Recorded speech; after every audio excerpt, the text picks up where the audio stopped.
Hi అండి, అందరూ ఎలా ఉన్నారు? మేమైతే చాలా బాగున్నాం. ఈరోజు మటన్ గ్రేవీ కర్రీ అయితే రెడీ చేస్తున్నాను. ఈ మటన్ గ్రేవీ కర్రీ అయితే చాలా బాగా వచ్చిందండి. చాలా టేస్టీగా ఉంది. ఇది రైస్లోకి చాలా బాగుంటుందండి. బిర్యానీలో కూడా సైడ్ డిష్ కింద చాలా బాగుంటుంది. చపాతీ, రోటీ, పుల్కాలకు కూడా బాగుంటుంది. ఒకసారి మీరు కూడా ఈ విధంగా మటన్ గ్రేవీ కర్రీని ట్రై చేసి చూడండి, మీకు కూడా బాగా నచ్చుతుంది. ఫుల్ వీడియో అయితే ఛానల్ నేమ్ కింద అప్లోడ్ చేశాను. ఇంట్రెస్ట్ ఉన్నవాళ్ళు వెళ్ళి చూసేయండి.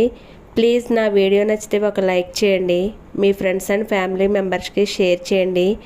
మరిన్ని వీడియోల కోసం నా ఛానల్ని ఇప్పుడే సబ్స్క్రైబ్ చేసుకోండి. Latha all in one. Thanks for watching.